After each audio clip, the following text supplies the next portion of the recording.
continuación, RTVC Noticias, emisión mediodía. Este programa es para toda la familia. No contiene escenas de sexo ni violencia. Los menores deben estar en compañía de los padres o un adulto responsable. Contiene sistema closed caption. Este programa fue financiado con recursos del Ministerio de la Salud. RTVC Noticias del Mediodía.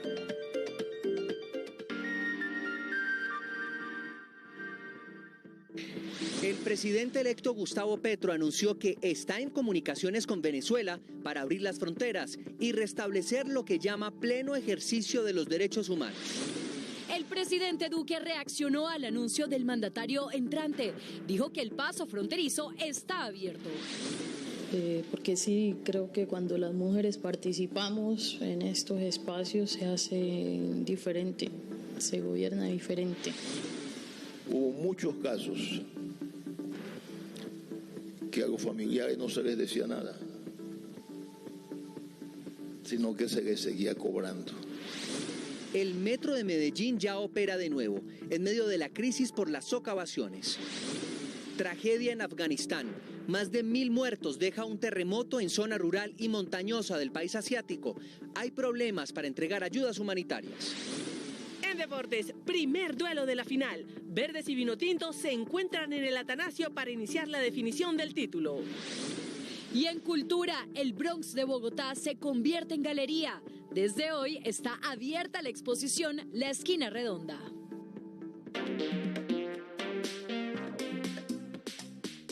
Bienvenidos a RTVC Noticias. El presidente electo Gustavo Petro adelanta a esta hora una reunión con su equipo programático. Además, reveló a través de su cuenta de Twitter que se comunicó con el gobierno de Venezuela. John López, ¿cuál es la agenda del nuevo presidente? Adelante.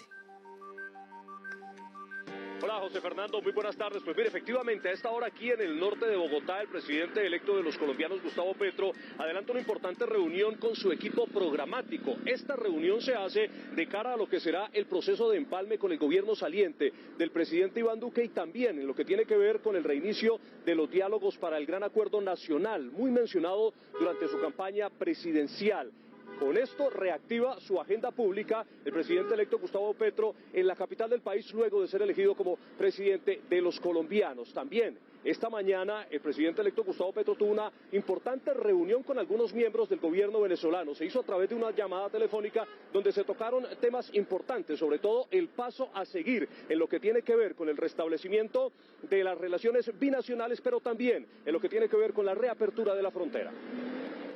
La noticia la dio a conocer el mismo presidente electo Gustavo Petro a través de su cuenta de Twitter. Me he comunicado con el gobierno venezolano para abrir las fronteras y restablecer el pleno ejercicio de los derechos humanos en la frontera. Las reacciones comenzaron a aparecer. El primero en hacerlo fue el alcalde de Cúcuta, Jairo Yáñez. Los acercamientos entre Gustavo Petro y Venezuela para el restablecimiento de las relaciones comerciales plenas entre los dos países son una buena noticia. Estamos prestos a ayudar en todo lo necesario para recuperar la economía propia de la frontera más dinámica de América. El secretario de Frontera de Norte de Santander, Víctor Bautista, dijo que esta era una buena oportunidad para la reconstrucción de la frontera. Buena decisión que ahora requiere diseñar un plan de trabajo. Fueron 7 años de bloqueos y desintegración que ahora se retoman en una oportunidad para reconstruir una mejor frontera. Este era uno de los puntos clave que el presidente electo había manejado durante su campaña presidencial. Recordemos que las relaciones entre Colombia y Venezuela se rompieron en el mes de julio del año 2010, finalizando el segundo periodo de gobierno del expresidente Álvaro Uribe Vélez. De hecho, queremos mostrarles a esta hora cómo se encuentra el consulado de Venezuela aquí en la ciudad de Bogotá, completamente abandonado y deteriorado.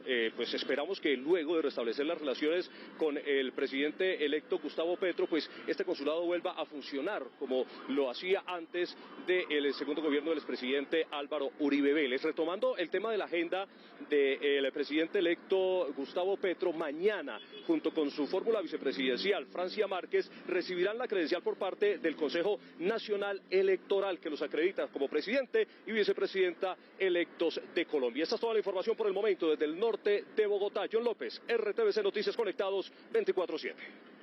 Muchas gracias, John, por esta información. Y luego del anuncio del presidente electo Gustavo Petro de abrir la frontera, el gremio comercial y las autoridades locales esperan garantías para impulsar la economía de la región. Paola Tarazona, periodista de la Radio Nacional de Colombia, nos amplía esta información. Paola, buenas tardes. Buenas tardes, yo los saludo desde la zona de frontera de La Parada, en el municipio de Villa del Rosario, en límites con Venezuela, con San Antonio del Táchira. Estuvimos aquí hablando con los comerciantes luego de conocer este anuncio del presidente electo Gustavo Petro, quien ha dicho que en comunicación con las autoridades venezolanas han dicho que trabajarán en la reapertura de una frontera. Precisamente así opinaron algunos de los habitantes y comerciantes de este sector sobre esta noticia. Que todo sea para solución de la frontera sería bueno, ¿no? Es una necesidad tanto para los dos países que se debería hacer desde hace mucho tiempo. Porque hay más libertad, hay compras de comida y todo más rápido, más barato que allá, porque no conseguimos nada, no tenemos nada en Venezuela. Hay voces tanto de colombianos como de venezolanos que esperan que pueda concretarse una normalización por los puentes internacionales desde el flujo fronterizo para que esta sea una frontera dinámica como era hace 10 años y la economía vuelva a reactivarse. Es la información desde norte de Santander. Paola Tarazona, Radio Nacional de Colombia y RTVC Noticias. Paola, muchas gracias. Conectados 24/7. Horas después de conocer el anuncio del presidente electo, el mandatario Iván Duque le salió al paso. El mandatario nacional reaccionó al anuncio del presidente electo Gustavo Petro de la reapertura de las fronteras con Venezuela. Las fronteras no han estado cerradas. Aquí lo importante es sobre todo que nosotros sigamos garantizando, sobre todo del lado venezolano, es que no haya connivencia con el terrorismo. Porque allá está Pablito, porque allá está Antonio García, porque allá está Iván Márquez. Duque dijo que todo está dado para su encuentro en la Casa de Nariño con Petro. Estamos en ese proceso, ya nosotros tenemos el equipo de empalme listo. Frente al diálogo de Biden con el mandatario electo, sostuvo que las buenas relaciones con Estados Unidos deben seguir. Aquí tenemos que despersonalizar muchas veces esas relaciones. Y así ha sido. Estados Unidos ha sido un aliado de Colombia y Colombia un aliado de los Estados Unidos. De otro lado, el jefe del Estado destacó que la inversión extranjera directa es fundamental para un país. Atraer la inversión es muy difícil, pero espantarla es muy fácil. Se refirió al tema del gas. Las ideas de volver a instalar dependencia gasífera con Venezuela son totalmente erráticas. En las últimas horas, la embajadora ante la ONU, Alicia Arango, presentó su renuncia al cargo. Esta se suma a la de Juan Carlos Pinzón en Estados Unidos y la de Luis Guillermo Plata en España. El mandatario nacional confirmó que se las aceptó. Todas las renuncias las han ido presentando para el día 6 de agosto. Duque, quien entregó el pabellón nacional a los deportistas que nos representarán en los Juegos Bolivarianos, firmó un decreto que define estrategias y lineamientos para apoyar el deporte. Y a esta hora la bancada del Pacto Histórico se reúne en Bogotá. Luisa Barberi, buenas tardes. ¿Qué temas discuten? Adelante. Carolina y televidentes, muy buenas tardes. Pues yo los saludo desde el norte de Bogotá, porque ya hace más de 4 horas que se encuentran reunidas tanto la bancada de Cámara de Representantes como del Senado del Pacto Histórico. Están definiendo cuál va a ser ese papel de los congresistas y en qué comisiones de las 7 que hay van a estar en el Congreso de la República. En este momento estamos haciendo la distribución de nuestros 20 senadores en las distintas comisiones constitucionales. ¿Quiénes van a ir a las comisiones primera, segunda, tercera, hasta la séptima? Eso ya casi que está definido. En el caso mío me voy a mantener en la comisión tercera, en la comisión primera van a ir Clara López, Roy Barreras, Alexander López, y la mayoría quería en la comisión quinta, digamos que eso es la novedad, casi 9 congresistas, que tiene que ver con la reforma agraria, con los temas de tierras. También aquí se estarían eligiendo cuáles serán los compromisarios que van a estar estableciendo las juntas directivas y también un tema muy importante, los presidentes tanto de la Cámara de Representantes como del Senado. Un nuevo nombre se incluye a los aspirantes a la presidencia del Senado y es Gloria Flores. Con eso ya serían 3 aspirantes hombres y 3 mujeres. También siguen buscando esfuerzos de otras campañas políticas para que lleguen a sumar mayoría en el Congreso para sacar adelante todos los proyectos del nuevo gobierno gobierno. Por el momento es toda la información desde el norte de Bogotá. Luisa Barberi, RTVC Noticias, conectados 24/7. Luisa, pues una noticia en desarrollo que por supuesto tendremos los detalles a las 7 de la noche. Y RTVC Noticias habló con Francia Márquez, la fórmula del presidente electo. Desde su realidad habló de lo que será el papel de la mujer y de los desafíos del próximo gobierno.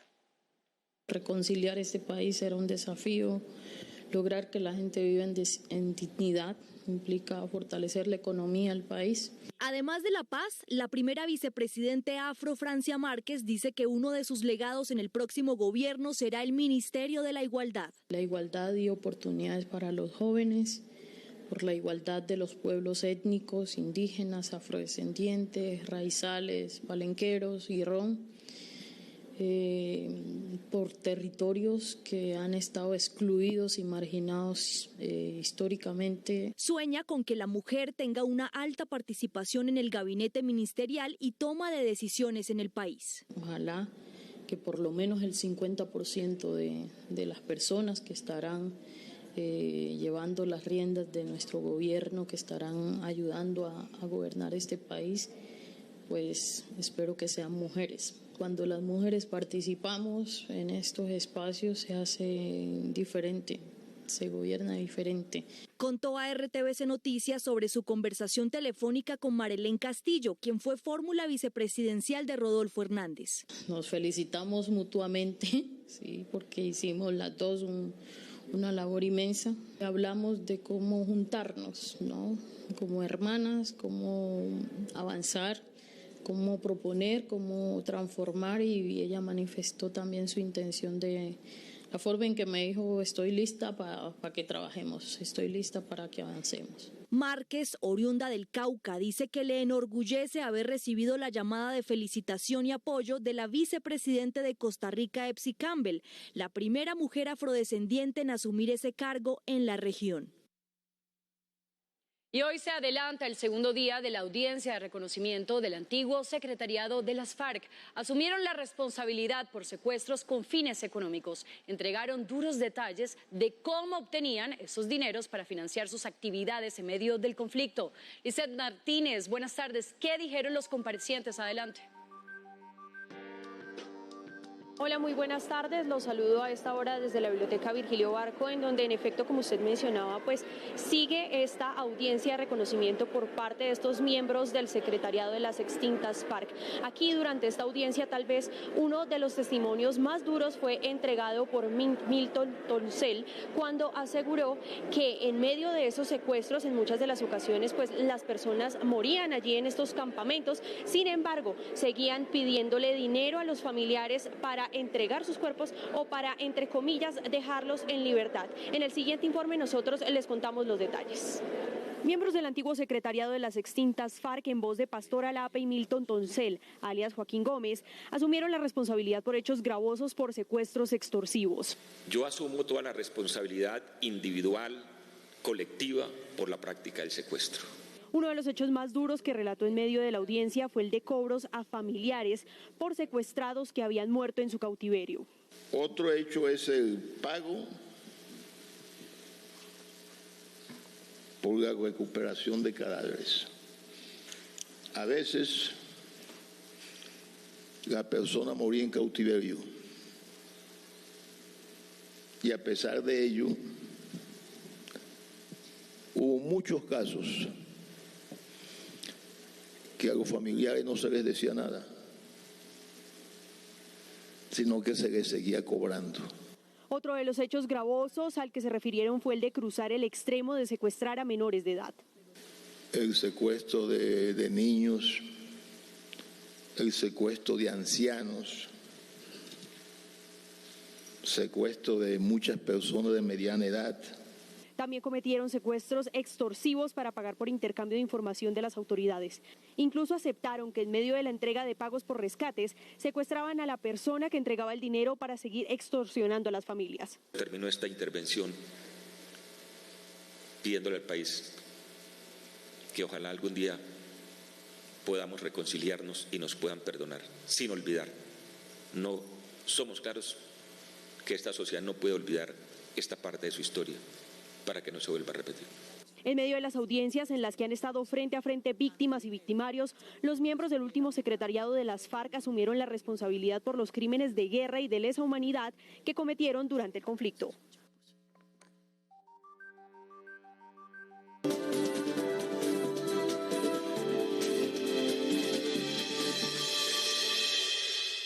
(12:14 del mediodía) y el IDIGER junto a otras entidades atienden la emergencia en el barrio Tocaimita, en la localidad de Usme.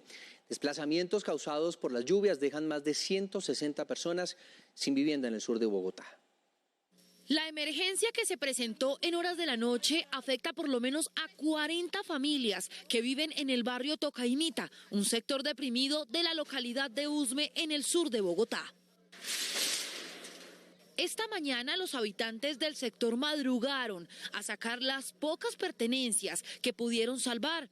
Todos tienen el temor que con el paso de las horas se agrave la situación. Estamos teniendo deslizamientos porque tenemos una zona de alto riesgo y pues han habido bastantes lluvias y afectación en viviendas. Tenemos 42 familias afectadas. Los habitantes del sector, en su mayoría pertenecientes a comunidades indígenas, afro y extranjeros, dicen que sus improvisadas casas, levantadas en una zona de ladera, no han resistido las consecuencias de las fuertes lluvias de los últimos días. La primera casa afectada fue la mía, donde se deslizó con un árbol. Y bueno, desde ese día se comenzaron a venir las otras viviendas y mira el día de hoy ya cómo estamos.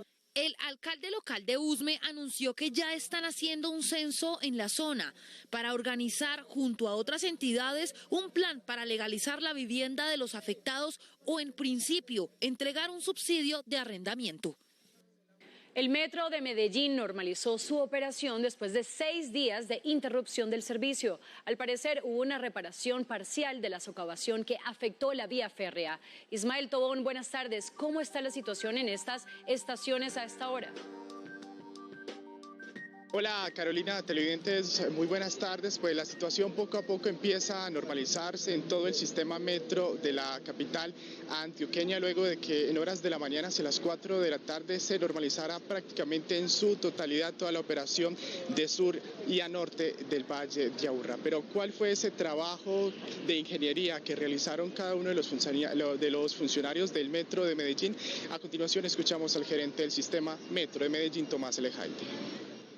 Gracias a un trabajo 24/7, realizar unos llenos como paliativo y unas inyecciones de concreto fluido debajo de la vía férrea, en la zona de la falla de la cobertura de la quebrada La Cantera.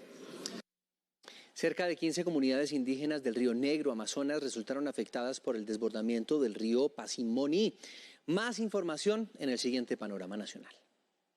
La Unidad de Gestión del Riesgo confirmó que hasta la fecha hay cerca de 100.000 damnificados por la primera ola invernal en Colombia. 110 municipios se han visto afectados por los 148 eventos registrados en la Sala de Crisis Nacional.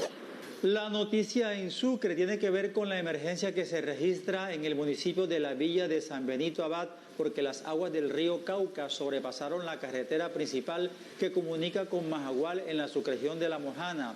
La situación está ocasionando la ruptura de la carretera, lo que podría dejar incomunicada a las dos subregiones. El desbordamiento de los ríos Caquetá y Putumayo tiene en crisis a los pescadores y comerciantes del municipio de Leguízamo, Putumayo. El alimento básico de las familias putumayenses se ha reducido a un 90%, afectando así a los pescadores de la localidad. Junio y julio son los meses más difíciles por la temporada invernal. Se espera que para el mes de agosto mejore la subienda de pescado. RTVC Noticias y Radio Nacional de Colombia, conectados 24/7.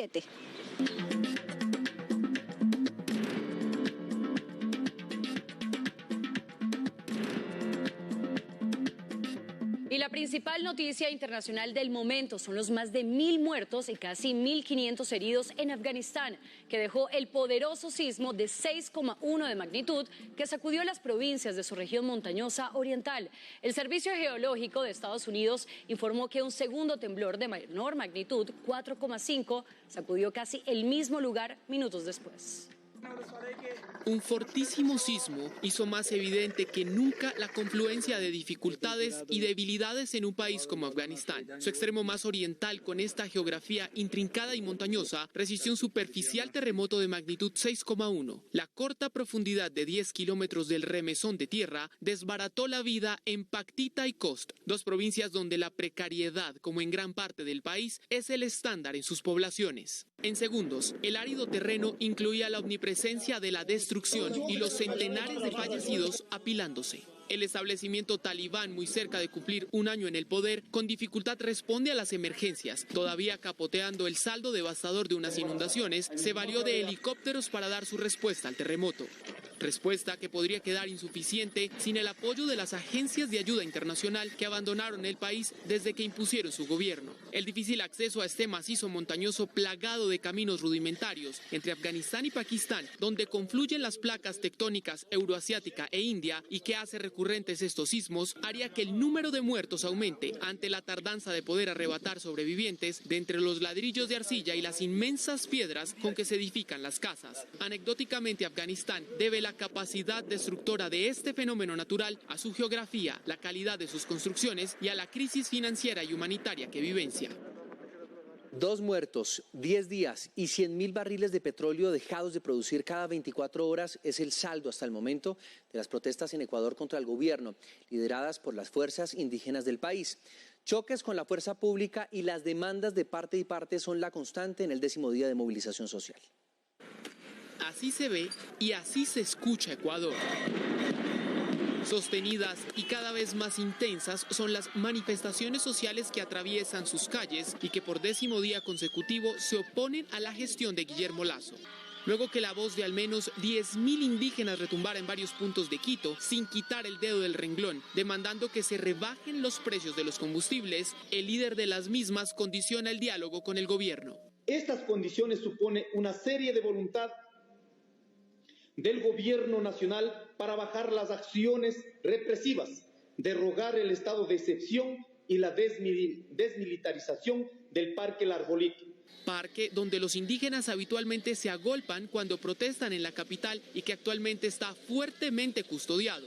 El estado de excepción que rige en 6 de las 24 provincias del país seguirá en pie según el Ejecutivo. Deben entender los manifestantes, debe entender el señor Issa que nosotros no podemos dejar en indefensión a la ciudadanía. Hemos abierto las puertas al diálogo. Hasta el momento, y con el viraje que tomaron las protestas a un tono más confrontativo, la Alianza Indígena reporta unos 90 heridos y 87 detenidos desde su inicio. Y la policía informó de 101 uniformados y militares heridos, 27 retenidos temporalmente por los manifestantes y 80 civiles arrestados. La guerra en Ucrania sigue siendo determinante para el equilibrio de Europa como región, ante la advertencia de Rusia a Lituania de represalias tangibles por bloquearle el tránsito mercantil hacia Kaliningrado por invadir a su vecina. Estados Unidos y la OTAN responden advirtiendo al Kremlin que un ataque contra un miembro de la alianza supone un ataque contra todos. En 24 horas, al interior de este recinto en Bruselas, a más de 2.000 kilómetros de Kiev, se definirá el destino de Ucrania y podría ser uno muy diferente al de ahora. Haré todo lo posible para que se apruebe una decisión histórica de la Unión Europea. El presidente ucraniano se refiere a nada menos que el trámite de la candidatura de su país para adherirse a ese bloque político. Esa que avanza mientras sus tiempos de guerra prosiguen porque Rusia la obliga a volcar sus recursos del campo de batalla hacia la protección de civiles al desgastar su agresión de nuevo en puntos que ya había desmoronado, como Kharkov, Lysychansk y Severodonetsk en el Donbass. Algunas cosas en Ucrania me recordaron las imágenes de ciudades alemanas después de la Segunda Guerra Mundial. Y al igual que la Europa devastada en ese momento, Ucrania ahora necesita un plan Marshall para reconstruir. El hilo para que esta guerra amplifique su radio es muy delgado y podría romperse, pues mientras prepararse para las ofensivas convoca la fuerza femenina del país, Moscú dice que no serán diplomáticas sino prácticas las medidas que adoptará, porque Lituania le trunca el tránsito de algunas mercancías a Kaliningrado, su enclave, y que pueda exportar esta guerra por primera vez fuera de Ucrania. La intensa ola de calor que se desplaza desde el centro hacia el oriente de los Estados Unidos está dejando consecuencias a su paso, con temperaturas incluso mayores a los 38 grados centígrados. Se han registrado muertes de menores de edad. El más reciente caso fue el de un niño de 5 años en Houston, Texas, que perdió la vida luego de que su madre, por un descuido, lo dejara en un carro durante al menos 3 horas. Según el reporte de la policía, el menor no supo quitar el seguro de la puerta por tratarse de un vehículo alquilado.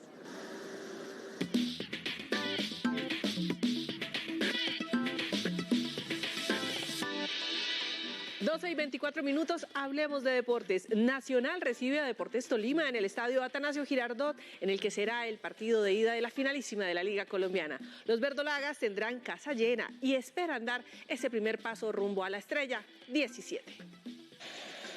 Llegó el día de la reivindicación para Atlético Nacional ante su verdugo. También es nosotros qué vamos a proponer acá en casa, acá con nuestra hinchada, con nuestra gente, que no le va a caber ni un alma aquí. Una lechona mecánica que creó una estructura pensando en grande. Es un trabajo en equipo comprometido, con muchas ganas de superar todas las adversidades. Usted sabe que en el fútbol hay mucho camino difícil y complicado y lo hemos podido superar. Y que reconoce el crecimiento del rival durante el torneo. Me preocupa todo, su parte defensiva, su parte ofensiva. Un equipo homogéneo, fuerte. Usted me habla de Pavón y de Duque, pero también tiene creo que a Moreno. Los locales tienen ventaja y no solo por la hinchada. Está Nelson Palacio expulsado, el resto ya están todos concentrados, estallidos, están todos.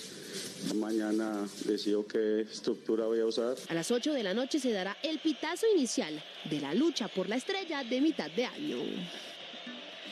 La selección Colombia femenina viaja esta noche a Estados Unidos para enfrentar a las campeonas del mundo como previa de lo que será su debut en la Copa América Femenina. Los amistosos se disputarán 25 y 28 de julio. Comienza a sentirse la adrenalina a 15 días del inicio de la Copa América Femenina. Confianza creo que nunca va a haber porque sabemos que va a ser duro, pero sí sabemos y tenemos la certeza que vamos a estar peleando Copa. Y se viene la última prueba previo al debut en casa, Estados Unidos. Yo creo que es el rival adecuado, es el primero del ranking y pues nos va a ayudar a ver nuestras fortalezas y trabajar nuestras debilidades. Para ellas también es una oportunidad de ratificar su nombre en la convocatoria final. Yo vengo a aportar el sacrificio, la fortaleza que se encuentra fuera del país, la disciplina que tenemos que tener allí. Y desde lo colectivo se siente un gran momento para las 25 jugadoras. A nivel grupal estamos muy bien, estamos muy fuertes, estamos con la mira puesta en esa copa. Pienso que es una selección muy completa. 25 y 28 de junio serán los duelos amistosos en suelo estadounidense. Luego Colombia volverá al país y el 4 de julio se concentrará en la ciudad de Cali. Finalizamos nuestra información deportiva con el hit de oro de Jorge Alfaro, que le dio la victoria a los Padres de San Diego en las grandes ligas del béisbol. Alfaro y los Padres se enfrentaban a los Arizona Diamondbacks y se fueron a extra innings, pues estaban empatados a 2 carreras. En el cierre de la 11ª entrada, el Cincelejano dejó en el terreno a la 9ª de Arizona y con la carrera, los de San Diego ganaron por 3-2. Es el segundo hit de oro del Oso en esta temporada. Hasta acá, la información deportiva.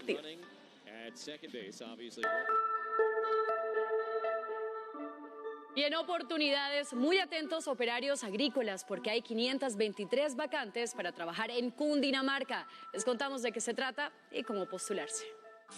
En oportunidades para que operarios agrícolas trabajen en diferentes municipios de Cundinamarca, vaya a la página agenciapublicadeempleo.sena.edu.co. Allí debe dar clic sobre la sección vacantes. Luego escoge el departamento Cundinamarca. Selecciona el ítem explotación primaria y extractiva y escoge la convocatoria. Ojo, porque antes de empezar cualquier proceso, debe crear un usuario y contraseña para registrar sus datos en la plataforma. Al ingresar le aparecerán las generalidades y requisitos como ser colombiano, ser bachiller, técnico o tecnólogo y pilas porque para algunas vacantes no es indispensable tener experiencia laboral. Atentos porque son 523 vacantes con salarios de hasta 2 millones de pesos mensuales que se están ofreciendo en diferentes empresas de municipios como Tocancipá, Facatativá, Zipaquirá, entre otros. Recuerde que la convocatoria va hasta que se agoten los cupos y muy importante, si quiere seguir informado 24/7, nos encuentra en todas nuestras redes sociales como RTVC Noticias.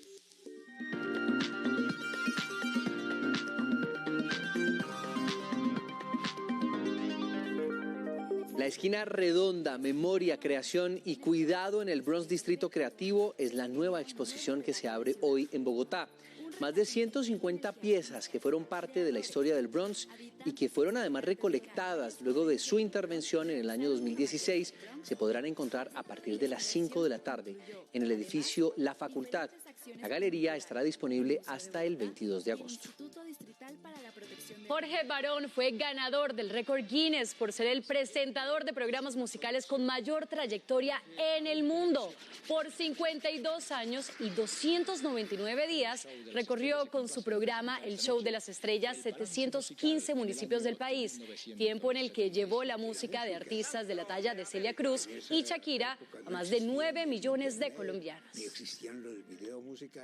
Oigan esto, llega al Teatro Nacional de la Castellana la popular serie de televisión de los años 90, Okidoki, Amigos para Siempre. En esta oportunidad, Coco regresa convencido del compromiso que tiene con las nuevas juventudes y decide reclutar a un grupo de 6 chicos adolescentes que se saben todas las canciones de Okidoki. A pesar de las excelentes voces y coreografías, la relación entre ellos y Coco se complica por la brecha generacional. Y con las imágenes de la obra de teatro terminamos RTVC Noticias del Mediodía. Los esperamos en los avances informativos y, por supuesto, en nuestra emisión central de las 7 de la noche. Feliz tarde.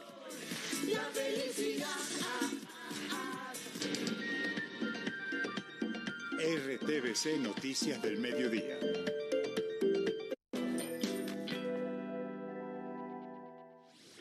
Trinos que recibimos con inquietudes que nos cuentan.